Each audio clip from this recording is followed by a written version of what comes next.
Je vais m'arrêter un instant aussi parce qu'en même temps, cette année, l'équipe Nouvelle Vie innove encore et a créé pour vous un tout nouveau défi, le 2020, une formation en ligne pour vous faire progresser dans votre vie de prière. Attention, une seule et unique façon d'y participer. Rendez-vous à l'adresse 2020nouvellevie.com, 2020nouvellevie.com. Combien d'entre vous, vous êtes déjà inscrits à 2020nouvellevie.com? Si vous ne l'êtes pas, allez-y dès ce soir. C'est absolument génial. Vous écrivez votre nom, prénom et courriel et à partir de ce moment, vous allez recevoir à chaque jour un email personnalisé avec un coaching vidéo sur la prière au quotidien et ça pour les prochaines 20 journées. Vos coachs de prière ont rassemblé une équipe extraordinaire, tous les pasteurs de Nouvelle Vie, des leaders de grand impact de partout en francophonie.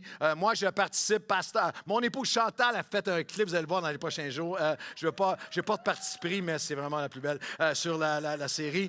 Pasteur Luc Dumont, pasteur Stéphanie, pasteur Stéphane Kéry, Éric Sellerier, Yanis Gauthier, Patrice Martorano, l'équipe pastorale, Sophie Luten, Sandra Kwame, Mylène Kéry, des interviews, de la prière, de la louange live. C'est magnifique. J'écoutais un témoignage d'une femme d'affaires, vice-présidente d'une grande corporation ici au Québec qui témoignait de sa vie de prière. C'était juste extraordinaire. Et dans ce programme, vous allez aussi avoir accès gratuitement à du contenu en ligne exclusif et extrêmement varié, enseignements, entrevues, témoignages, ressources pratiques, conseils judicieux sur comment réaliser un cours où l'on tente de jeûne et de prière, des capsules de l'équipe Worship à tous les mois, parce que là, il y a plein de gens qui disent « il ne faut pas qu'il y en ait juste une ». On vous annonce ce soir, à tous les mois, l'équipe de musique, louange et adoration de l'Église vont produire un vidéo live qui va être là pour animer vos temps de louange et d'adoration. Dans mes notes, c'était écrit que vous feriez « wouh » quand je n'avais pas dire ça. Alors, merci pour ce « wouh » spontané. Des capsules... Des bonus et plusieurs autres ressources. Notre cœur et notre vision est de former et de rassembler la plus grande réunion de prière de toute la francophonie en ligne. Disponible dès aujourd'hui. Inscrivez-vous en ligne sur 2020nouvellevie.com et faites passer votre vie de prière à un niveau supérieur en 2020. J'ai plein de témoignages, mais ce soir, je vais aller direct dans la prédication. Je vais probablement les faire dimanche matin prochain. Envoyez-nous vos témoignages. Il y a plein de gens qui ont des témoignages du 2020. Témoignages extraordinaires de gens qui, à travers le 2020, ont été bénis. Dimanche matin, j'en ai une pile, mais dimanche matin, je vais les lire. Je regarde le temps avancer et j'ai une parole que je vais vous partager ce soir. Alors, tournez avec moi dans les Actes des Apôtres, au 3e chapitre, on va être dans Acte 3 et Acte 4. C'est l'heure de la prière. Nous avons vu ensemble que c'est l'heure de la prière. C'est l'heure d'une invitation du Seigneur. C'est l'heure d'un implant oculaire spirituel. Là où il n'y a pas de vision, le peuple périt. Si vous avez manqué les messages précédents, les 3 messages sont en ligne. C'est la 4e partie ce soir, 5e partie dimanche matin prochain sur l'heure de la prière et du combat spirituel. Et ce soir, une pensée, c'est l'heure de la prière. C'est l'heure d'une incarnation surnaturelle pour impacter notre société. Une incarnation surnaturelle dans le nom de Jésus pour impacter notre société. Pierre et Jean montaient ensemble au temple. C'était à la 9e heure. C'était l'heure de la prière. Ils se tenaient au temple qu'on appelait la belle, un homme boiteux de naissance qui faisait l'aumône. Et Pierre et Jean fixa les regards sur lui. Il lui dit, « Regarde-nous ». Et il fixa ses regards sur eux, s'attendant à recevoir d'eux quelque chose. Et Pierre lui dit, « Je n'ai ni argent ni or, mais ce que j'ai, je te le donne. » Combien savent qu'au nom de Jésus, on a quelque chose à donner. On a quelque chose à donner qui est plus précieux que l'or qui est éternel. Ce que j'ai, je te le donne au nom de Jésus-Christ de Nazareth. Nous avons chanté ce nom ce soir. Nous avons élevé ce nom au nom de Jésus-Christ de Nazareth. Lève-toi et marche. Et on prend le texte au verset 7 de Actes des Apôtres, le 3e chapitre apparaît à l'écran. Et le prenant par la main droite, il le fit lever et au même instant, ses pieds et ses chevilles devinrent fermes. D'un saut, il fut debout et se mit à marcher. Il entra avec eux dans le temple, marchant, sautant et louant Dieu. Et tout le monde le vit, marchant et louant Dieu. Il reconnaissait que c'était celui qui était assis à la belle porte, ou à la porte qu'on appelle la porte la belle, la porte du temple, pour demander l'aumône. Et il fut rempli d'étonnement et de surprise au sujet de ce qui lui était arrivé. Et comme il ne quittait pas Pierre et Jean, tout le peuple, voulez-vous dire à voix haute avec moi, tout le peuple? Tout le peuple étonné accourut avec eux au portique dit de Salomon. C'est l'heure de la prière, c'est l'heure d'une incarnation surnaturelle pour impacter notre société. À l'heure de la prière, il entra avec eux dans le temple. la manifestation de la présence de Dieu n'est jamais pour nous seulement. Elle est afin qu'on puisse amener avec nous dans le temple par centaines et par milliers ceux qui ont besoin du Seigneur Jésus. Ce n'est pas la véritable présence de Dieu, de l'Esprit de Dieu authentique, s'il n'y a pas des hommes et des femmes qu'on amène avec nous dans le temple pour recevoir Jésus-Christ, pour être libérés par lui. Ce n'est jamais pour nous seulement. Ce n'est pas seulement, il n'y avait pas seulement un homme dans le temple qui sautait, dansait et louait Dieu, et les chrétiens qui se faisaient du bien et applaudissaient le miracle qui avait pris place. Tout le monde le vit. Ça l'a impacté. Il y avait une incarnation surnaturelle pour impacter la société. Les mots, tout le monde le vit. Tout le peuple accourut vers le portique de Salomon. Une incarnation surnaturelle où chaque chrétien, Pierre, à ce moment-là, lorsque Pierre et Jean, lorsqu'ils ont prié au nom de Jésus, ils sont dans l'incarnation à travers le corps de Christ, chaque croyant. Et Jésus a dit, vous allez aller faire des œuvres plus grandes que les miennes. Vous allez aller en mon nom. En mon nom, vous allez prendre, vous allez imposer les mains. En mon nom, vous allez amener la liberté aux captifs. En mon nom, vous allez. Personne ici n'est un spectateur. Personne ici n'est un consommateur. Si vous êtes un enfant de Dieu, si vous appartenez à Jésus-Christ, à l'heure de la prière, nous sommes saisis de la révélation que nous sommes chacun d'entre nous, tous ensemble, investis d'une mission d'incarner le Seigneur Jésus-Christ. En son nom, nous avons la foi pour ceux qui n'ont pas la foi. Acte 3,16, lorsque Pierre l'explique, il dit, c'est par la foi au nom de Jésus, en son nom, que son nom a raffermi, que le nom de Jésus, lorsque des enfants de Dieu imparfaits, faibles en nous-mêmes, mettons notre foi dans le nom du Seigneur Jésus-Christ, alors le nom, en son nom, à travers nous, Jésus raffermit celui que vous voyez et que vous connaissiez. C'est la foi en Jésus, c'est la foi en lui qui a donné à cet homme cette entière guérison. Cette entière guérison en présence de vous tous. Nous avons la foi. À l'heure de la prière, nous avons la foi pour ceux qui n'ont pas la foi pour eux-mêmes. Cet homme n'appelait pas à Jésus, ne criait pas à Jésus. Cet homme ne s'attendait pas, cet homme ne connaissait pas, cet homme ne savait pas, cet homme n'avait pas la foi pour lui-même. Mais Pierre se lève au nom de Jésus-Christ de Nazareth. Dans la province de Québec, nous sommes appelés à nous tenir non seulement dans la province de Québec, mais dans ta famille et dans la mienne, et avec tes enfants et avec les miens, nos petits-enfants, et nos frères et nos sœurs, et des rétrogrades, et des amis, des confrères, et des collègues, et des gens autour de nous. Nous sommes appelés à nous tenir dans la foi au nom de Jésus pour celui qui n'a pas de foi pour lui-même, mais que l'Esprit de Dieu aller chercher, toucher et dire « Lève-toi et marche ». Quelqu'un devrait dire oui. À l'heure de la prière, l'incarnation va impacter notre société. Tous le vivent.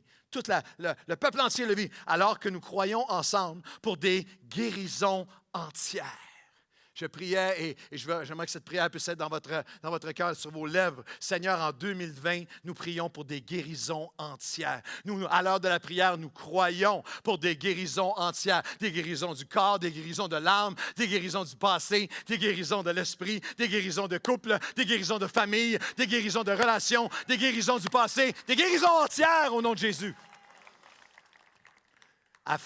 Nous prions à l'heure de la prière pour des guérisons entières qui vont continuer les œuvres que Jésus a commencées.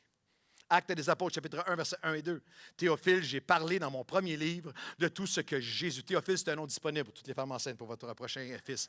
Théophile, j'ai parlé dans mon premier livre de tout ce que Jésus a commencé de faire et d'enseigner, dès le commencement jusqu'au jour où il fut enlevé au ciel, après avoir donné ses ordres par le Saint-Esprit aux apôtres qu'il avait choisis.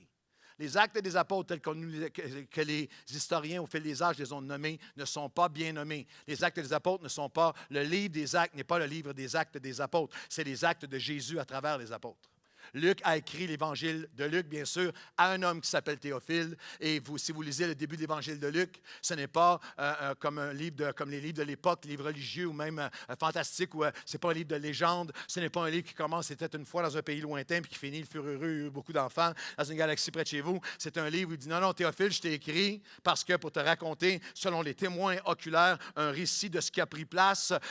Et lorsqu'il écrit sous l'expression du Saint-Esprit, les actes des apôtres, apôtres. Il dit, Théophile, je t'écris maintenant parce que tu te souviens ce que je t'ai écrit dans l'Évangile de Luc, que ce Jésus qui avait commencé à guérir et à libérer, qui calmait les tempêtes et guérissait les malades, et ouvrait les yeux des aveugles et chassait les démoniaques. Ce Jésus-là, il a seulement commencé son œuvre et il la continue maintenant à travers son corps.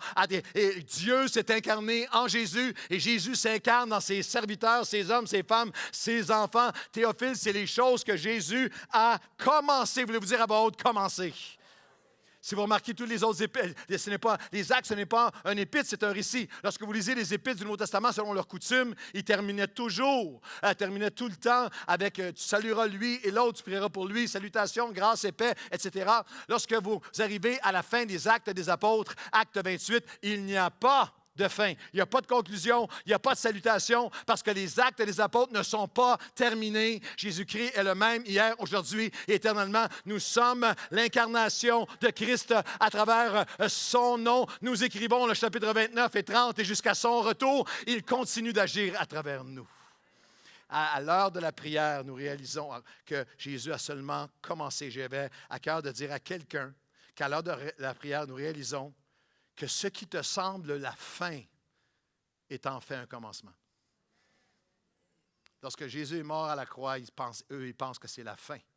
Mais le plus grand miracle, le plus grand impact, la plus grande manifestation et accomplissement de ce qu'il a promis était, j'ai envie de le redire à quelqu'un, à l'heure de la prière, ce que tu penses qui est la fin, tu es devant ce que tu penses qui est la fin d'une relation, la fin de quelque chose qui a amené une souffrance, qui a amené une déception, qui a amené une blessure, ce que tu penses qui est la fin de ton appel, qui est la fin d'une relation, ce que tu penses qui est la fin avec Dieu. À l'heure de la prière, nous discernons et nous refusons les mensonges que c'est la fin avec Dieu. Il y a tellement de fois dans nos vies, ceux qui l'ont vécu, vous allez dire Amen pour encourager quelqu'un qui a besoin de l'entendre. Il y a tellement de fois qu'on pensait que c'était la fin, mais en fait, c'était le commencement de l'œuvre miraculeuse de Dieu qui n'était pas prendre place. Ce n'est pas la fin. Et à l'heure de la prière, nous avons besoin des instructions divines. Après avoir donné ces instructions par le Saint-Esprit. Il n'y a pas d'incarnation surnaturelle sans les instructions par le Saint-Esprit. Encore aujourd'hui, nous avons besoin, tu as besoin, j'ai besoin, en tant qu'Église ce soir, nous avons besoin pour un impact que Dieu veut nous donner, d'avoir ses instructions divines, sa direction, sa volonté, sa direction, sa nuée qui nous conduit. On a besoin de ces instructions à l'Église Nouvelle Vie de Longueuil pour la prochaine étape. À l'Église, on a besoin des instructions de Dieu pour l'établissement cette année de l'implantation de l'Église Nouvelle Vie à Drummondville. On a besoin, Nueva Vida a besoin des instructions de Dieu. La Prairie a besoin des instructions de Dieu. Nouvelle Vie Sept-Îles a besoin des instructions de Dieu. Nous avons besoin des instructions de Dieu pour Action Nouvelle Vie et ITF dans 2 projets d'agrandissement simultanés en même temps en ce moment. Nous avons besoin de l'instruction de Dieu. Tu as besoin des instructions de l'Esprit de Dieu dans ta famille, dans ton cœur, dans ta vie, dans ta carrière. Ma question est celle-ci. Dans quelle sphère de ta vie vas-tu inviter Jésus en 2020? Personne ne dit Amen? C'est une question. Vous ne devriez pas dire si vous avez raison. Bon, vous dire quelque chose à dire Amen. Êtes-vous prêt à inviter Jésus dans chaque sphère de votre vie en 2020? Vous devriez inviter Jésus, pas seulement à l'église de dimanche, dans votre cœur. Invite Jésus dans ta vie. Je veux dire à tout le monde ici, invite Jésus à ton mariage. Lorsque Jésus a été invité aux noces de Cana, il a tout changé. Et lorsque ça semblait être une fin, c'était en fait un commencement. Es-tu prêt à inviter Jésus dans ton mariage? Es-tu prêt à inviter Jésus dans ta tempête? Es-tu prêt à l'inviter dans ta maison? Es-tu prêt à l'inviter dans ton bateau? Es-tu prêt à l'inviter dans chaque aspect de ta vie et laisser l'Esprit de Dieu te donner ses instructions? Par le Saint-Esprit, il a commencé de faire et d'enseigner toutes les choses qu'il a donné ses instructions par le Saint-Esprit, après avoir donné ses ordres par le Saint-Esprit aux apôtres qu'il avait choisis. On l'a chanté ce soir. Je suis choisi. Je suis choisi. Appelé par lui. Ce qui est magnifique, ce qui m'apporte tellement d'encouragement et qui fortifie ma foi, c'est qu'il les a choisis. Ceux qui sont choisis ici. Il n'a pas seulement choisi au commencement dans les évangiles lorsqu'il a appelé leur nom et que leur page était blanche. Au moment où il les choisit dans les actes après la résurrection, accepté de Jean, il a dit, je vous ai choisi, vous qui m'avez blessé, trahi, abandonné à la croix, qui avez été des échecs, qui avez été l'Esprit de Dieu leur disait, vous êtes encore choisis. J'aimerais dire à quelqu'un qui a besoin de l'entendre, tu es encore choisi. Tu es encore choisi par Dieu. Nouvelle vie, nous sommes choisis ensemble pour accomplir une œuvre qui va avoir un impact. Quelqu'un devrait dire amen, tu es choisi. Dites à quelqu'un près de vous, souriez-lui. Il y en a qui n'ont pas souri depuis 45 minutes. Souriez à quelqu'un près de vous et dites-lui, tu es encore choisi. Dites ça à quelqu'un, tu es encore choisi. Tu es encore choisi. C'est l'heure de l'incarnation surnaturelle pour impacter notre société. Une incarnation surnaturelle par des preuves irréfutables. Ces mots-là brûlant dans mon cœur cette semaine en jeûne et prière. Des guérisons complètes, des guérisons entières et des preuves irréfutables. Il se montra, après acte 1, 3, et après qu'il eut souffert, il leur apparut vivant, et leur en donnant plusieurs preuves irréfutables, se montrant à eux pendant 40 jours et parlant des choses concernant le royaume de... Il se montra à eux avec des preuves irréfutables. Il y a dans mon esprit, lorsque tu vas à l'heure de la prière, lorsque tu es dans sa présence, il y a une foi qui monte dans ton cœur. Et cette semaine, je marchais à l'heure des repas. Il marchait, je disais, Seigneur, cette année, en 2020, tu vas te manifester avec des preuves irréfutables. Des preuves irréfutables que tu es vivant. Des preuves irréfutables que tu changes des cœurs. Pensez à quelqu'un près de vous. Pensez à une situation près de vous. Seigneur, manifeste, à la fin de cette réunion ce soir, des hommes et des femmes qui vont venir dire, Seigneur, viens te manifester avec des preuves irréfutables et des guérisons entières que tu es Dieu, que tu es vivant. Dans le nom de Jésus, et l'Église Nouvelle Vie dit Amen. Une incarnation surnaturelle qui nous rappelle à l'heure de la prière que nos souffrances préparent le surnaturel. Après qu'il eut souffert, il est apparu vivant. Quel que soit, lorsque nous traversons les saisons de souffrance, Dieu est en train de préparer le surnaturel en nous, comme Jésus, par la crucifixion et la résurrection. À l'heure de la prière, nous sommes rappelés profondément dans le royaume de Dieu où toute chose concourt au bien de ceux qui aiment Dieu et sont appelés selon ses desseins. Que les brisements et les blessures préparent la bénédiction. Que les meurtrissures préparent le miraculeux. Que même nos frustrations et nos déceptions prépare notre futur et notre destinée.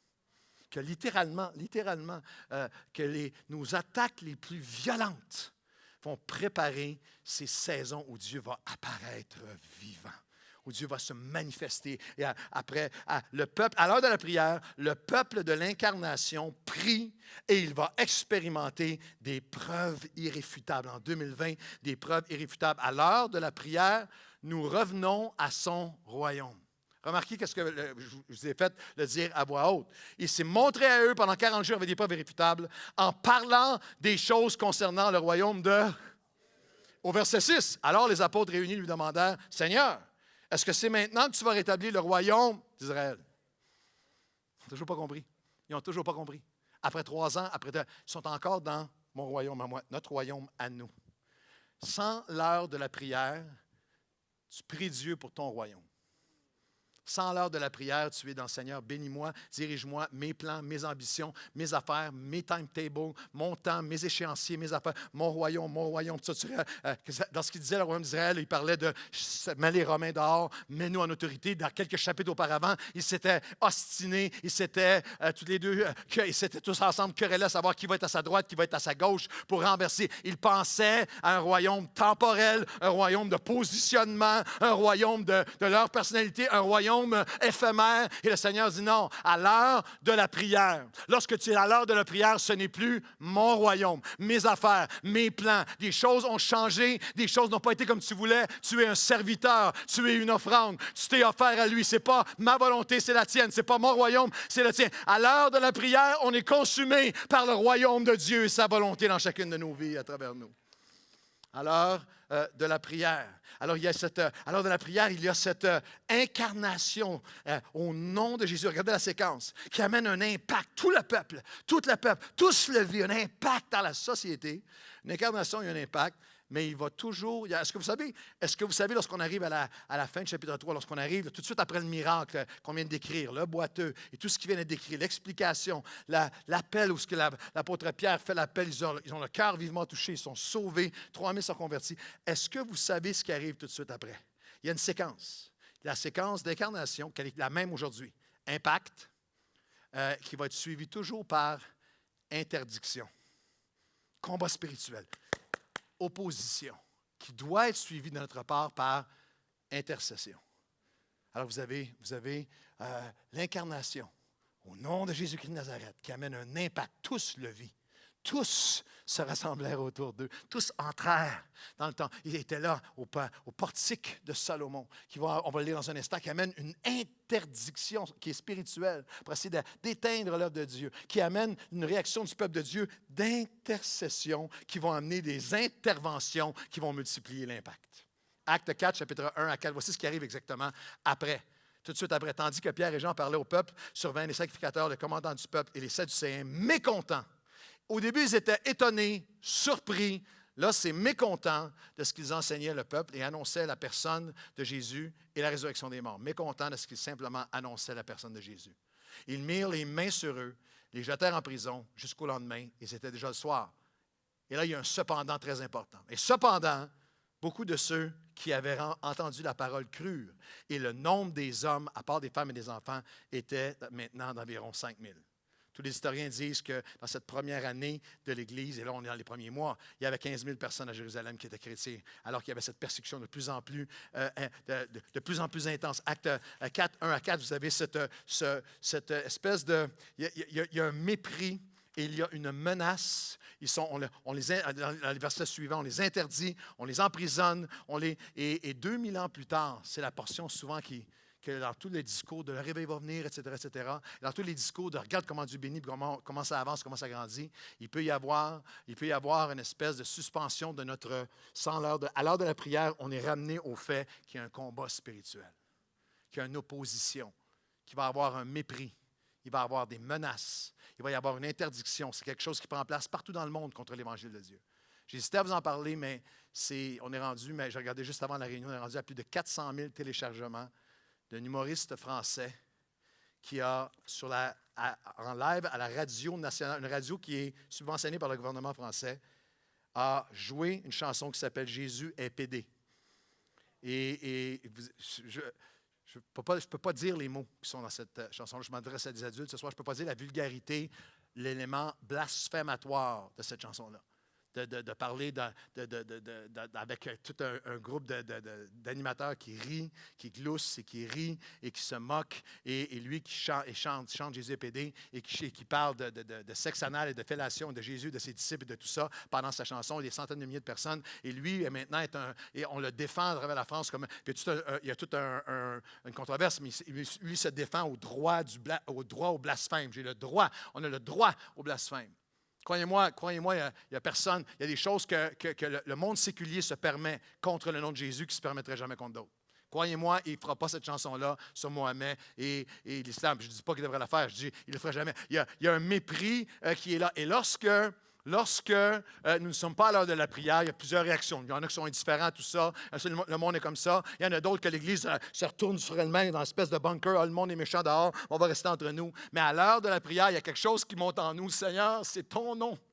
Et nous sommes là, nous voulons défendre ton nom, honorer ton nom, adorer ton nom, proclamer ton nom. Et Seigneur, viens manifester la gloire de ton nom avec des preuves irréfutables et des guérisons entières. Ce lieu est à l'honneur du nom de Jésus. On est ici ce soir parce que nous aimons Jésus. Nous proclamons Jésus. Nous sommes sauvés par Jésus et nous acclamons Jésus, s'il vous plaît, peuple de l'Église de Belleville. Mépris. Menace, quelle devrait être notre réaction? Quelle était la réaction? Comment allons-nous répondre à ça? Acte 4, 12 à 14. Voici comment ils ont répondu. Il n'y a de salut en aucun autre, car sous le ciel, aucun autre nom qui a été donné parmi les hommes, parmi lesquels ils devions être sauvés. Et lorsqu'ils virent l'assurance de Pierre et de Jean, ils furent étonnés, sachant que c'étaient des hommes du peuple sans instruction, et ils les reconnurent pour avoir été avec Jésus. Mais, dites à voix haute avec moi, mais comme ils voyaient là, près d'eux, l'homme qui avait été guéri, il n'y avait rien à répliquer. Nos armes ne sont pas humaines. On n'est pas en guerre contre des gens. On n'est pas en guerre contre qui que ce soit que l'ennemi lui-même, contre les ténèbres eux-mêmes. Et nous, ce qu'on fait, nous allons aller comme eux auprès de Jésus. Nous allons lever nos voix tous ensemble. Et Dieu, tu vas manifester la gloire de ton nom, l'autorité de ton nom. Il n'y a rien à répliquer lorsque Dieu manifeste sa gloire. Vous devriez l'applaudir prophétiquement pour l'année 2020. Une incarnation spirituelle pour des impacts. Savez-vous, il y a une expression qui est là souvent du grec, on traduit en anglais, en français, dans toutes les langues. Le texte est écrit en grec. Et l'expression « homme du peuple », Josephus Flavius parle, un historien de l'époque, juif non chrétien, parle dans ses écrits que « homme du peuple sans instruction », c'était le surnom. C'est le surnom qu'il leur donnait. Lorsqu'ils les regardaient, homme du peuple sans instruction. Nous, on a homme du peuple sans instruction. 6-7 mots. C'était un seul mot dans le grec. Vous n'avez pas besoin d'être un grand traducteur grec au français pour savoir c'est quoi le mot. C'était le mot idiotas. Combien ont le don d'interprétation des langues et vous comprenez ce que idiotas veut dire? Non, il y avait une espèce de mépris. Il y avait un mépris qui devient même une menace. Et on n'est pas en train de prôner l'ignorance, on n'est pas en train de prôner de faire n'importe quoi, mais je suis en train de vous dire qu'il y a quelque chose qui transcende, qui tranche, parce que dans le même texte, avez-vous vu? Dans le même texte, ils étaient étonnés, on vous interdit, on vous met en prison, mais le nombre des croyants était rendu à 5000. Et dans les quelques chapitres qui vont suivre, l'Évangile va exploser et va aller toucher le monde entier. Je vais vous dire à tout le monde qu'à De Nouvelles Vies et ceux qui suivent en ligne, 5000 est un chiffre prophétique pour nous cette année. Dans l'année 2020, par la grâce de Dieu, nous allons traverser les actes 2, 3 à 4 pour entrer dans cette zone ensemble. Nous croyons par la foi que nous allons être, on est tout près, mais que nous allons être au-delà de 5000 personnes. Et ce n'est que le commencement parce qu'aucune arme formée contre le nom de Jésus ne va être capable de l'arrêter. La parole de Dieu n'est pas liée. La parole de Dieu n'est pas liée. La parole de Dieu n'est pas liée. Sous les attaques de l'ennemi, nous allons être remplis d'assurance. À l'heure de la prière, nous élevons nos voix tous ensemble. Nos yeux et nos cœurs ne sont pas focalisés sur le mépris ou sur les menaces, mais sur la main de Dieu. Sur la main de Dieu qui va amener un maintenant miraculeux, surnaturel pour nous et pour la multitude. C'est le dernier verset de la soirée. Je vais juste vous lire parce que c'est émouvant pour moi. Je fais souvent allusion à ce verset-là. Mais dans Acte 4, comme nous ce soir, nous voici 2000 ans plus tard, après qu'ils ont été, de nouvelles menaces émises sur eux. Ils ont été emprisonnés. De nouvelles menaces ont été mises sur eux. Et au verset 23, voici ce qu'ils font, c'est ce que nous on fait.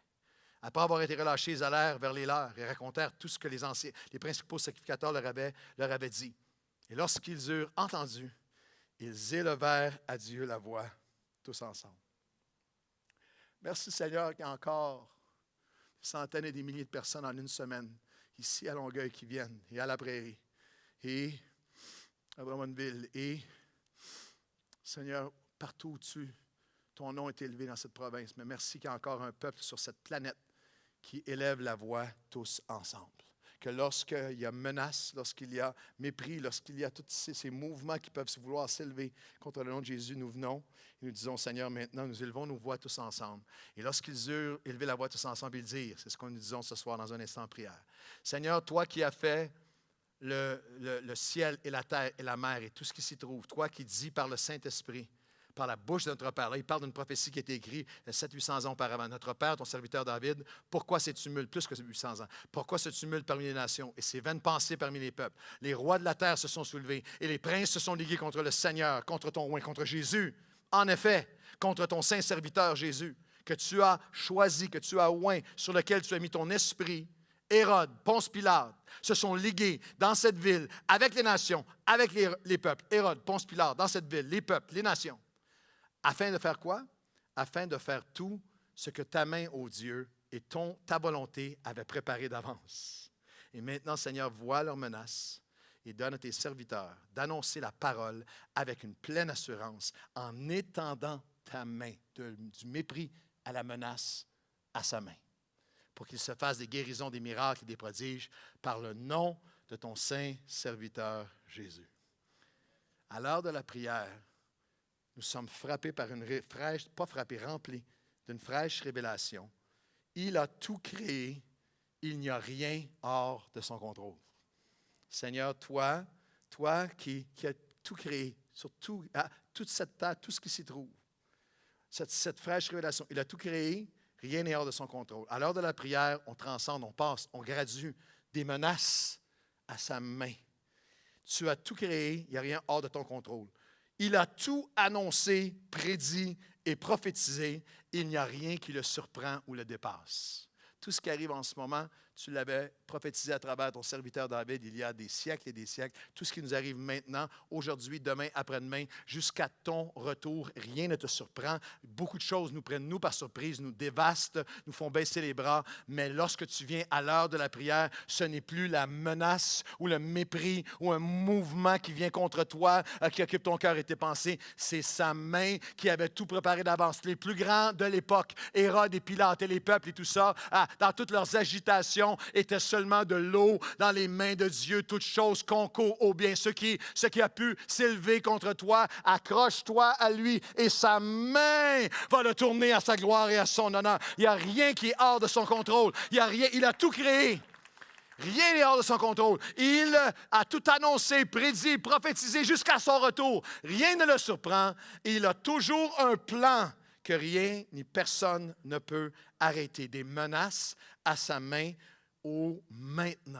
Et maintenant, verset 29, Seigneur, vois leurs menaces, mais tu vas donner à tes serviteurs d'annoncer ta parole avec assurance en étendant ta main.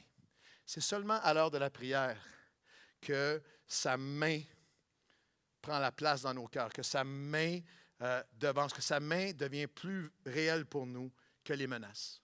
Je voulais l'amener parce que je vais l'amener, on a parlé beaucoup de l'Église, d'avancement, tout ça, mais je vais parler à vous ce soir dans la dernière minute du message. À l'heure de la prière, sa main est présente plus que les menaces. Et dans Actes 4, 22, ça dit « Ils leur firent de nouvelles menaces ». Et dans notre marche avec Dieu, il peut y avoir des choses qui sont arrivées en 2018, 2019, même au début 2020, il y a des nouvelles menaces. Des choses qui font peur. Il y a quelque chose qui menace mon couple, il y a quelque chose qui menace mon cœur, il y a quelque chose qui menace mon avenir, il y a quelque chose qui... Et sans l'heure de la prière, tu peux passer la prochaine année submergé par le mépris, par les menaces, par les mouvements qui sont contre toi. Mais à l'heure de la prière, ta main va s'étendre, Seigneur, pour guérir.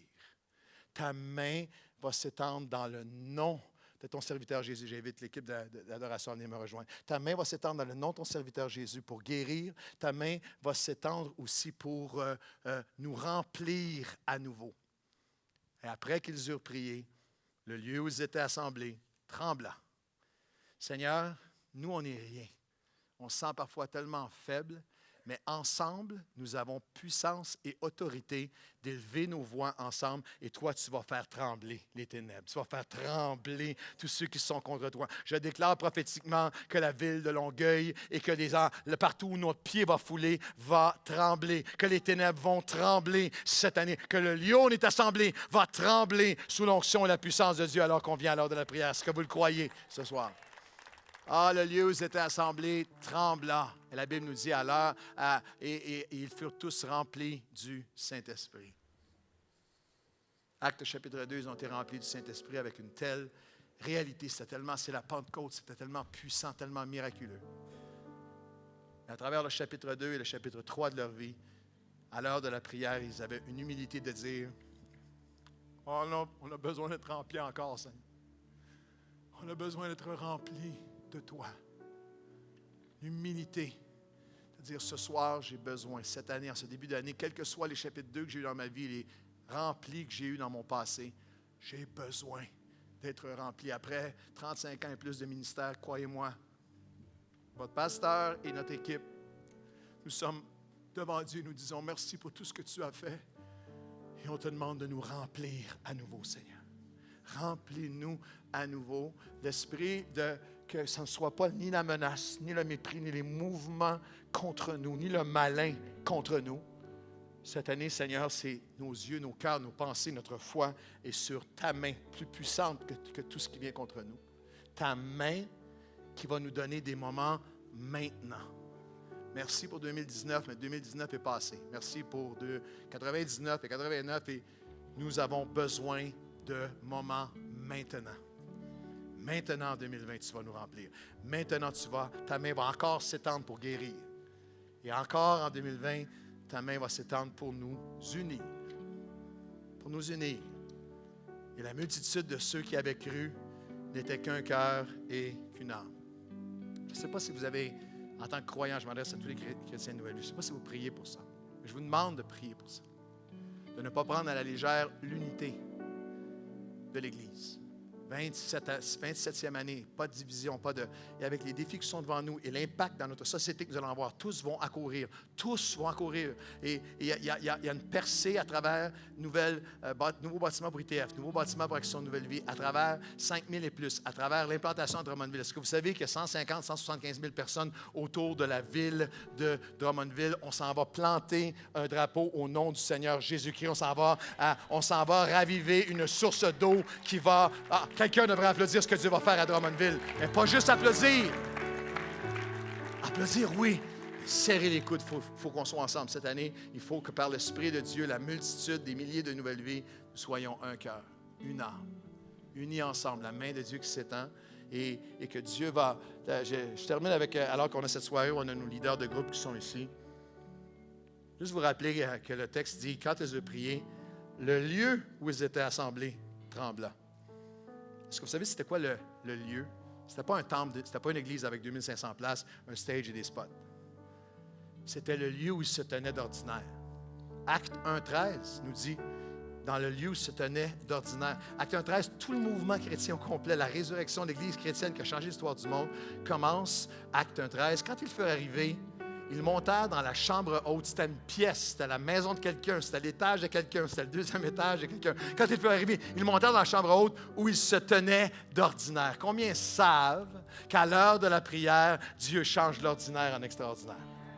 Et à l'heure de la prière, le lieu où on se tient d'ordinaire, pas seulement dans le temple, c'est pas un lieu ordinaire ici, il y a 2500 places, il y a tout ce qu'il y a. Non, le lieu où on se tient d'ordinaire, dans des maisons, où on fait la vaisselle d'ordinaire, puis on va faire le souper d'ordinaire, puis on crie après, non, on enseigne des enfants d'ordinaire, et on les couche, et on fait des bains, et c'est ça le miracle, et la mission et l'appel de Dieu dans les groupes, c'est que à chaque semaine, partout par des dizaines et des dizaines de maisons, des maisons où les gens se tiennent d'ordinaire, ils font leur vie, un soir par semaine, alors que des chrétiens viennent, que des gens ouvrent leur cœur, ils font l'effort de venir, y compris qu'on se prépare. Le lieu dans les maisons où ils se tenaient d'ordinaire devient un lieu extraordinaire, où la main de Dieu agit, où des vies sont changées, où des liens se tissent, où des victoires sont acquises, où l'ennemi recule, où il y a des défaites cuisantes pour l'enfer.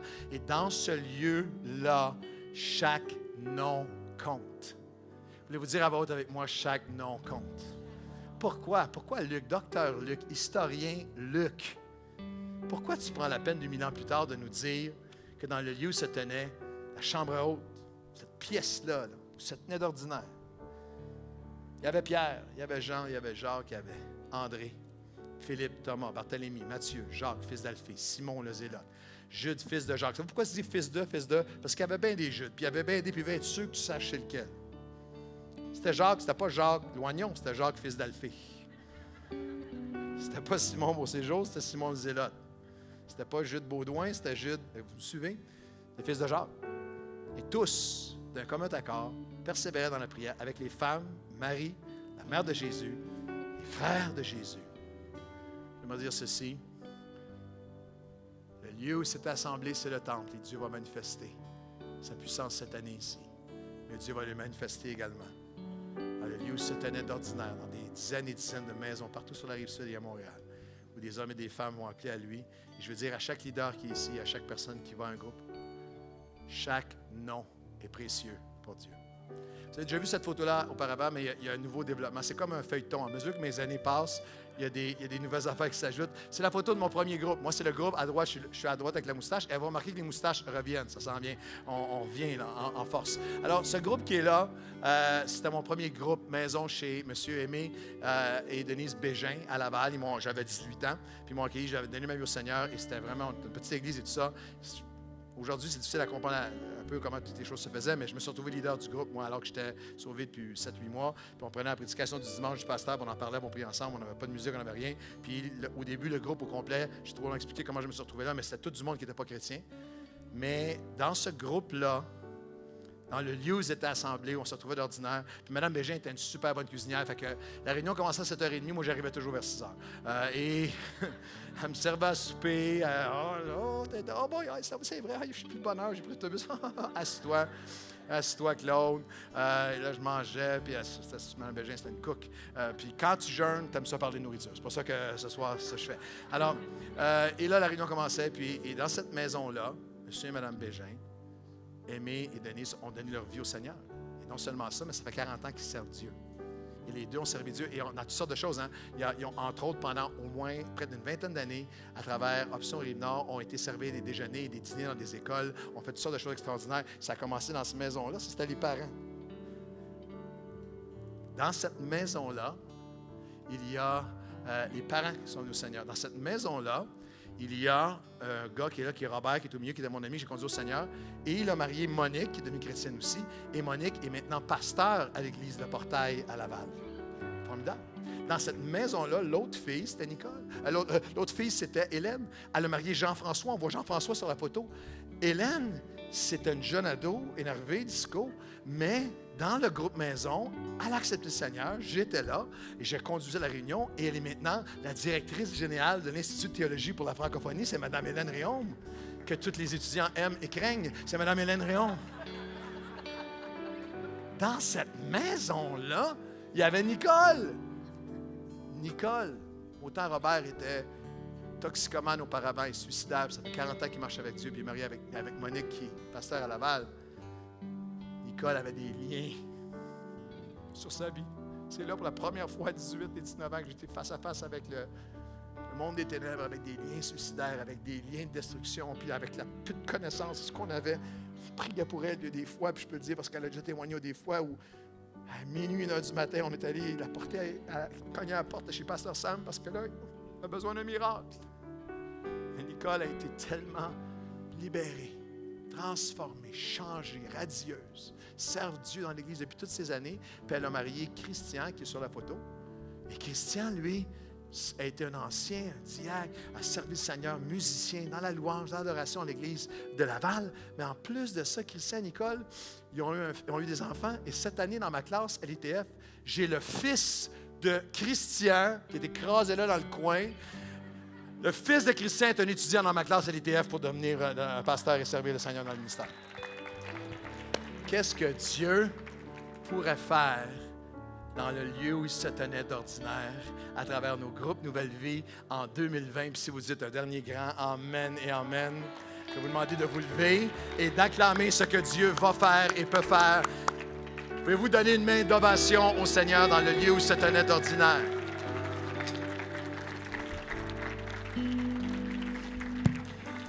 Voici l'appel ce soir. Je demandais à toute l'équipe pastorale de s'approcher, l'équipe pastorale et épouse et époux. Voulez-vous venir dos au stage face aux gens? Et je demandais à tous les leaders de groupe maison ce soir, c'est pas vous qui priez pour les gens, on va prier pour vous.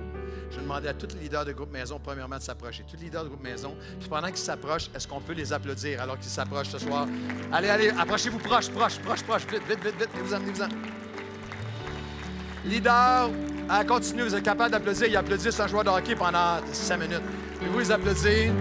Et applaudir aussi les gens qui ouvrent leur maison. Si vous animez un groupe, vous ouvrez votre maison à un groupe, ou vous dirigez un groupe, approchez-vous, vite, dépêchez-vous. Venez-vous-en. Approchez plus proche, s'il vous plaît. Plus proche. Venez. Faiblissez pas dans vos applaudissements, continuez à les applaudir. OK. Tous les leaders de groupe qui passent leur vie à prier pour des gens, approchez de 3-4 pas. Et là, je vais demander à toute l'Église de s'approcher. Tout le monde s'approche. Tout le monde, venez. C'est vous qui allez leur imposer les mains ce soir. Vous tenez comme un cordon de prière derrière. Venez, ceux qui viennent jamais, venez prier avec nous. Ça va. Nous allons avoir un moment, ils élevèrent la voix. Venez puis imposer les mains. Homme avec homme, femme avec femme. Venez trouver quelqu'un ici à l'avant. Puis venez dire, Seigneur, tu vas te servir de lui cette année. Venez, approchez-vous. Soyez pas gênés. On est une famille. Seigneur, tu vas te servir de lui cette année. Tu vas te servir d'elle. Saint-Esprit, tu es le bienvenu. Allez, continuez à vous approcher. Approchez tout le monde. Approchez proche, serré. Homme avec homme, femme avec femme. Mettez votre main sur l'épaule de quelqu'un. Tout le monde prie pour quelqu'un ce soir. Et tout le monde penche la tête, même pendant qu'on s'approche. Entendez-moi. Écoutez-moi bien ce soir. Nous allons prier ensemble. Tout le monde. Vous élevez la voix tous ensemble. Seigneur, je veux appeler. Je m'approche en avant ce soir. Je veux appeler pour des guérisons entières. Alors, commencez à prier. Le Saint-Esprit va vous conduire pour quelqu'un près de vous qui a besoin d'une guérison entière. Pas une guérison partielle qui va un petit peu mieux. Il était tellement poqué, master, il est moins pire. Non. Il vient au Seigneur, il donne sa vie à Jésus. Il y a une guérison mentale, une guérison psychologique, une guérison émotionnelle, une guérison physique. Voulez-vous lever vos voix et dire, Seigneur, nous levons nos voix et nous prions pour des guérisons entières. Seigneur, nous prions pour continuer les œuvres à lesquelles tu nous as appelés. Les entières guérisons. Seigneur, je déclare par la foi, Seigneur, je prie pour tous ceux qui font face à ce qu'ils croyaient qu'était la fin. Mais en fait, la fin est un commencement. Et ce soir, voulez-vous présenter vos fins au Seigneur? Il y a des choses que je pensais que c'était fait. Je pensais que c'était fini à cause de ce qui est arrivé. Je pensais que c'était trop tard. Je pensais que c'était fini. Ce soir, Seigneur, levez vos mains, vos voix vers lui. Seigneur, ce soir, les fins vont être des commencements. Je déclare que c'est les choses que Jésus a commencé à faire. Toutes mes fins, je refuse le mensonge de l'ennemi. Les fins vont devenir des commencements dans le nom de Jésus. Seigneur, j'ai besoin de tes instructions, de tes directions. Et reçurent leurs instructions de la part du Saint-Esprit.